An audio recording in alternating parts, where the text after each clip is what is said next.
Hello, hi. I'm Anne, and this is Dennis. We're the School of Looking, and we've been with you all week at the Clonmel Junction Arts Festival with Vision Revolution. So that's 7 talks on the electromagnetic spectrum that covers all the light of the universe. And so hopefully some of our viewers here have been watching some of those, and we're here now to answer some questions if you've got any questions. Just a little bit of precision, we're preparing a show which is called Invisible Light for the Crawford Art Gallery in Cork, which will be in October and November. And this show is about all the light in the universe that we can't see, but we also actually deal a little bit with the light we can see. But so that would means X-rays and gamma rays and UV and IR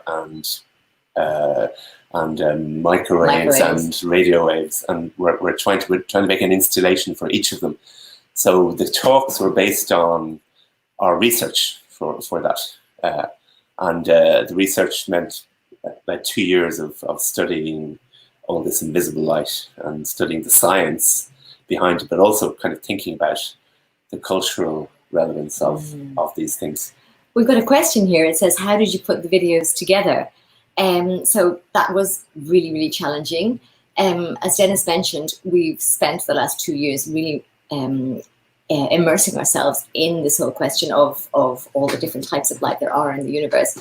And that involved a huge amount of research, but we hadn't really, brought it all together in an actual, sort of format that we could deliver. And so when Cliona approached us and asked us to do something for the festival, we thought this would be an opportunity to really concretize that research. And so we said we'd do 7 half-hour talks, 1 on each section of light. But we didn't realize what that involved. It was extremely demanding, actually. Yeah, it was. And I mean, just to kind of synthesize all that information into quite a short talk, a half-hour talk in each. We have a question from Killian. Which animal would you most enjoy to see like they do? Oh, hi Killian. Hi, how are you? Hoping to see you in Paris soon. But with regard to an animal, I'm pretty fond of the mantis shrimp. Did you watch the talk about the mantis shrimp? Yeah, and the mantis shrimp is extraordinary because it seems to live for color, and they have something like 12 or up from 12 to 16 different types of color sensitive cones, whereas we have only 3. So you can imagine all the colors that they see, and not only do they see lots of colors, but they produce lots of colors. They're the most colorful animals that have ever existed, and the scientists are trying to understand why they see so many colors and why they produce so many colors. And they think it may be just a form of communication. Because they've got a tiny brain, actually, the mantis shrimp. Yeah. So we don't know what they can actually do with that information. Can they process it? So, but it would be incredible to see that many different colors. Oh, we've got a question from Kathy. When is our show in the Crawford, and will you be doing any talks with that? Yes, we will. Actually, yes, Kathy. So the show is opening on the 7th of October, and it's running till the 29th of November at the Crawford Gallery. And yes, we will. Well, we'll have 7 new artworks, which we're now making here in Paris this summer. And we have an idea for the talks, which is called Ray Days. That's right. Yeah. Each week we have a Ray Day. And it would be there would be an X-ray day, a gamma ray day, etc. Yeah. So we're dedicating a day each week to one type of radiation, and we'll be working with Tyndall National Institute and the Irish Photonics, IPIC Irish Photonics Information Centre, to deliver interactive workshops and different talks, and all of those will be obviously probably on a reduced scale. We're working that out right now with the Crawford on a reduced scale because of COVID restrictions, so probably small groups. I think the gallery we'll almost certainly have each time we'll bring a scientist in to talk with us. Maybe somebody from Tyndall, maybe somebody from IPIC. We're also the show's also sponsored by and curacious, of course, because the initial idea about this show was that it would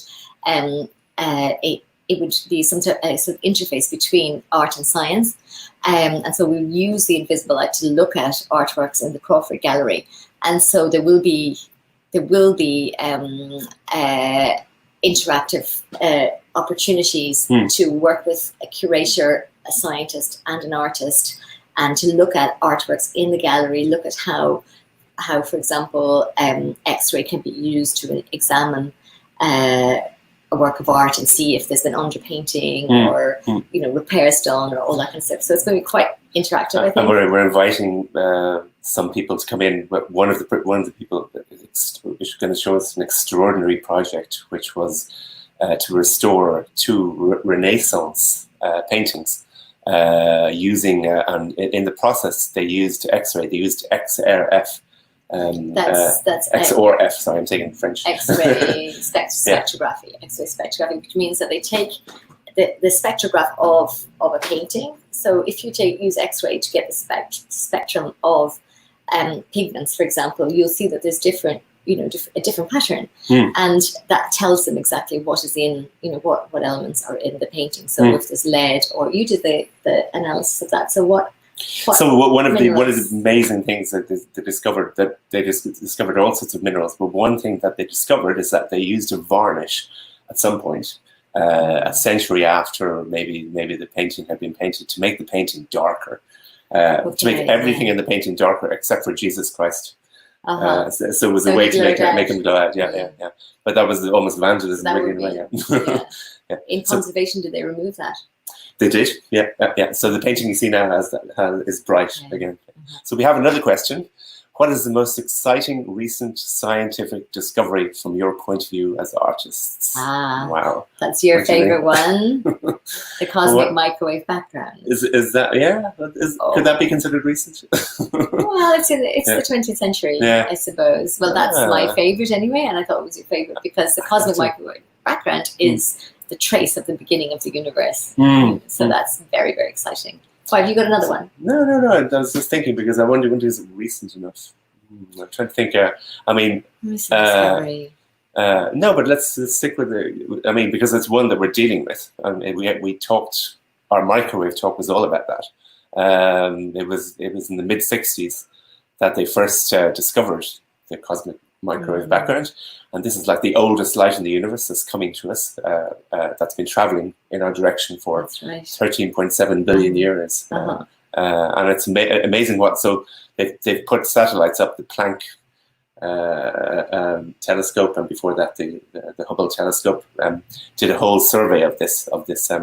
And we're actually right in the middle now of attempting to make an artwork to convey this, which is really, really challenging. So we're going to make a scale model of the cosmic microwave background that will be it'll be shown in the Crawford exhibition with a recording of a physicist talking about this code, the origin of this.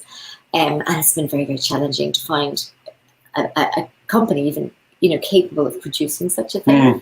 So we're working on it, and it'll be our attempt to render homage to this amazing. Because we kind of think that it's like a sacred relic. It's the oldest light in the universe, and in a way, the image you see of it is not that interesting. So we thought we could do something more interesting. Hopefully. So hopefully, Mike, you can come into Crawford and we can talk more about the cosmic microwave background. There was another thing I was thinking of, and we did talk about this, is that we talked to 2 scientists who have developed a gene therapy that allows your eyes to develop another type of cone, and they're testing it on monkeys.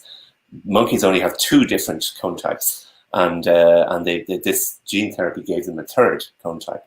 So it meant that whereas these monkeys could usually only see blue and yellow, it allowed them to see purple. Whereas none of these monkeys would ever have seen purple before.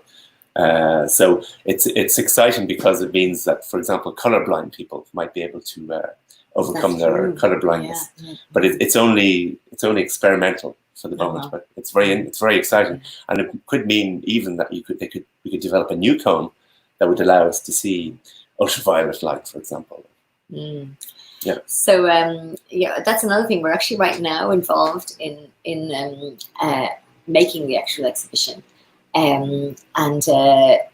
so we're juggling all these balls at the same time. We're looking at the cosmic microwave background, and at the same time we're investigating animal vision, and we're trying to figure out how we can make music from gamma, for example.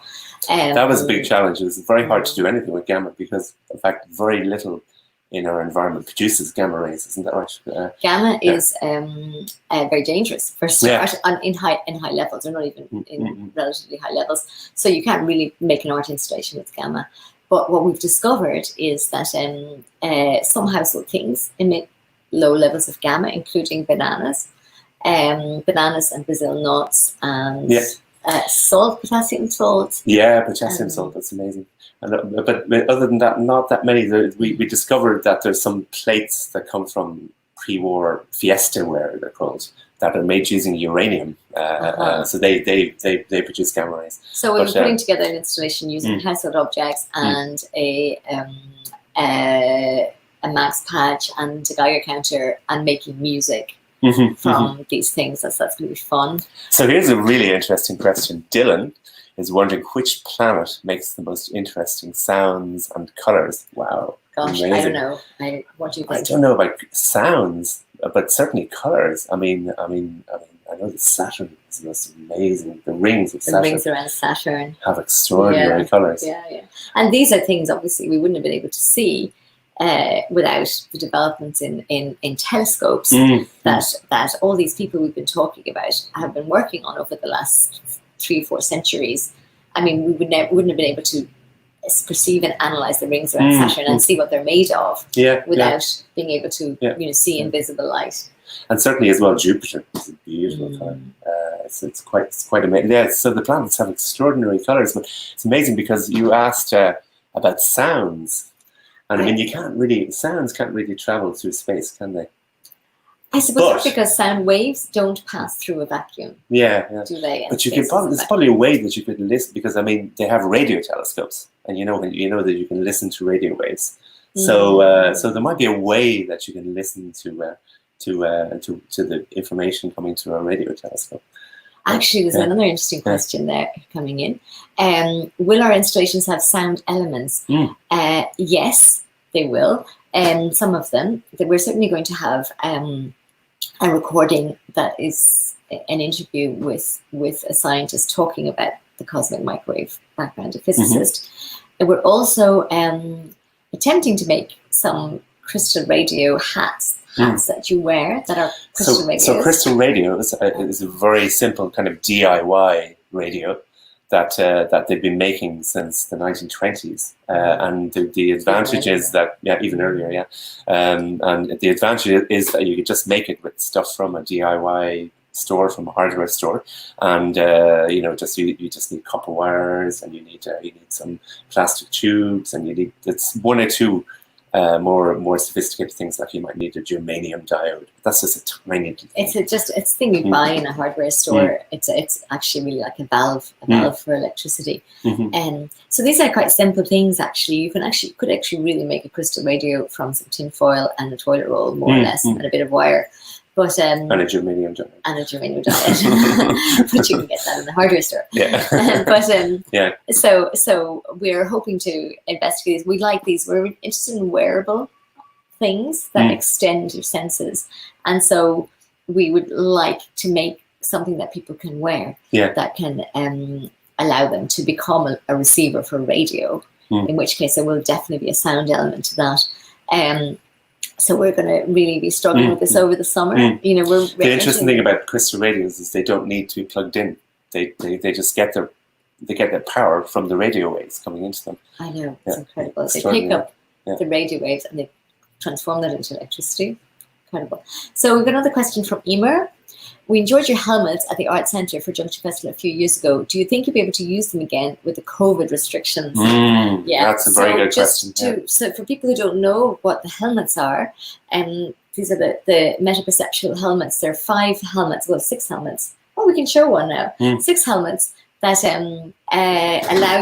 they transform your vision and allow you to see like animals or mythological creatures. Or this is the Cyclops helmet.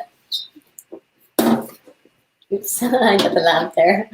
But okay, this is Dennis wearing the Cyclops helmet, and this helmet has got a very, very big eye here. If you look towards the screen, there, very big eye here, and then a small eye. Oops, small there. That's that. And a small eye down below here. So this one allows you to see a large view of the whole, scene that you're looking at, and this one allows you to focus on your telephone. So the idea is that this is a very contemporary idea because now everybody's looking at their phone all the time. So you can now walk down the street safely while looking at your telephone at the same time.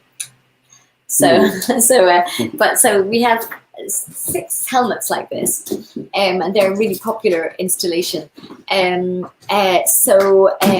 course at the moment with COVID, we're not really bringing them out and about a lot. But so the problem is that if you give them from one person to another, you need to disinfect them in between each time. So we're investigating ways to re-emerge with that installation. I mean, you can certainly disinfect with using ultraviolet light, which is really interesting. I mean, if you go to a hairdresser, you'll see that sometimes they have this little thing like a small microwave oven, and it's got a blue light inside, and they put the hairbrushes in there, and that disinfects them. The only disadvantage is that it takes a long time. It takes a lot more time than it would just to spray with disinfectant. That's it. So we're looking at those sort of solutions. And like every day, we're hoping there'll be vaccination soon as well. But we hope we get the helmets out and about again. And here's a related question. Do you think that art will change in a post-COVID era? I think it's been a very interesting time because I think that it's given everybody a lot of time to think. I think that we're very interested in socially engaged art, and I think that socially engaged ideas will hopefully be more take the fore a lot more in the future. I also think that a lot of questions around about lifestyle and sound and noise levels and pollution, all these things have been really impacted us in the last few months, and I think artists will probably be engaging with these things. What do you think? Certainly, and as we were just saying, certain things that we've been planning to do, we have to modify. Like, for example, we had even things you wouldn't have thought of. We for X-rays, we wanted to go to Cork and work with Tyndall with their X-ray machine, and then we discovered we wouldn't be able to go to Cork because of the travel restrictions. So we had to kind of completely change our plans, and we looked at our own X-rays, our own collection of X-rays of our daughters and ourselves, and I discovered my knees and our girls' teeth and heads and Anne's elbows, and then we asked our friends, we asked lots of artist friends if they had any X-rays, and very quickly, within about a month, we had a collection of about 300 X-rays. And so we've made this piece, which is actually several full bodies composed of X-rays of a variety of different people. And what's really touching about it is that they're all people we know here in Paris, and it tells the story of a friend of ours who's a dancer, for example, who she had to replace her hip in her 50s because her hips broke down. She had to have them replaced, and that happens to a lot of dancers actually. And you can almost see the traces of people's lives in the X-rays that they've taken. So it's interesting. In fact, every X-ray has its own story because nobody gets an X-ray who doesn't have some reason, some particular worry that's causing them to get an X-ray, and yet most of the X-rays don't show anything. They don't show huge shattered bones. They might show a hairline crack, or they might show some sort of tiny little problem that you wouldn't see unless you were told. Reflect people's health. Another friend, Bonnie, who's had a lot of X-rays with Bonnie, who's a lot, and obviously, so that reflects the fact that Bonnie, of course, had many health worries in her life. So all of this has kind of been built into the show as we're going along. But also the thing with X-rays is that they're beautiful things. They're really beautiful photographs, and they have been used in art. Often, artists have taken X-rays of everyday objects or stiletto shoes or this type of thing. And in fact, our plan had been to work with, I'm not really sure what we're going to work with, but we wanted to do our own X-rays. But that became impossible. And in fact, the initial thing would have been quite the opposite of what we did, because we said X-rays are always used for medicine and for security. So we're going to take X-rays that have nothing to do with medicine and nothing to do with security. So in the end, we've turned that around and we've come back to medical X-rays. Medical X-rays, and but exploiting them and using them as art. And it's actually, we're really delighted with the way it's coming together. So that would be the X-ray part. So final question. Which discovery would you have been proudest to make? You mean... Right. Scientific discovery. As scientists. What do you think? Maybe...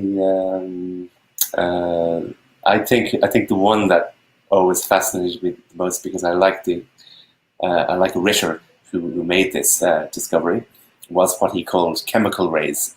And he was a very romantic figure. Ritter, he wouldn't have been attached to a university, and after Herschel discovered heat rays, which are of course infrared, so he discovered heat rays by putting a thermometer at the end of the spectrum, and discovering that even where there was no light, there was still heat.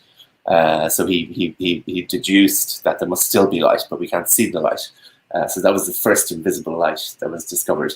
And a year afterwards, Ritter, working in Germany, went to the other end of the spectrum, and he thought, well, if there's heat at that end of the spectrum, there must be cold at this end of the spectrum. And he didn't discover cold, but he continued working, and he put together a sort of chemical solution of silver solution, a solution of silver. That's silver barite solution. Anyway, it's pretty much what you use in photography. And this went black, even though there was no light, and even though there was no heat either. So that's why he called them chemical rays. But of course, they're what we now call ultraviolet. Oh God! That was a test. I mean, when we were doing the credit things, I had 20 pages of notes for each one, and now I don't have my notes. So that would have been. Mainly because I sympathise a lot with Ritter. He had a very difficult life. So I would have liked to have been there when he discovered that. We have another last question, and this is from Linda, who's an art tutor at Crawford. Hi, Linda. Great. Looking forward to working with you. What process do they go through when coming up with new abstract concepts in relationship to light consciousness? What process do they go through when coming up with new abstract concepts in relation to light I think, consciousness? In particular, light and consciousness, it's the whole question of colours that we can't see. We had a long debate that we know that bees, for example, see colours in flowers that we're not able to see, that are in the ultraviolet range. And we know that they go towards flowers that have pigments that can be only seen in ultraviolet. But when we thought about it, in fact, you cannot represent a color that you can't see, except for by replacing it with a color that you can see. So these are impossible things, and every time you try to represent an invisible color, you turn it into a visible color, and you cheat, and maybe you try to make it look exotic by giving it a kind of a strange purple hue or something. But in fact, it's unknowable, really, the color. And not only that, when we started to look closely at bees, we realized that they've extraordinarily sophisticated eyes, but they've very, very tiny brains, and we have this very, very big visual cortex which is really what allows us to define colors, and they don't have any of that. So. But with regard to consciousness, Colin's asking us to wrap it up. But Linda, I'd love to talk to you for more about this, because this connects with a lot of work we've been doing with scientists at University of Paris Descartes over the last 10 years, where they investigate, but they will spend 10, 15 years investigating a single aspect of how a colour might be perceived, for example. Mhm. So it's a really involved subject, and will be something that would be very, very interesting to do as a talk during the exhibition, Crawford. Okay, so the dates of the Crawford exhibition, once again, it's so in Invisible Light at the Crawford Art Gallery. It's opening on the 9th no, of October. 7th of October, and it's running to the 29th of November. Yeah. And every Thursday we have a Ray Day, which will be dedicated to one type of invisible light. So we'll everything isn't completely defined yet, but okay. that's and if you want more information, the Crawford website will be announcing things day by day and bit by bit, and we'll be also communicating that information over the next few weeks. So hoping to see you there, Invisible Light at the Crawford. Okay. And thank you very, very much, everybody who's listened in this week. It was very, very interesting for us, and today as well has been very interesting. Really great. Thank you very much, and hope to see you at Crawford in Cork in October. Thank you. Bye-bye. Bye.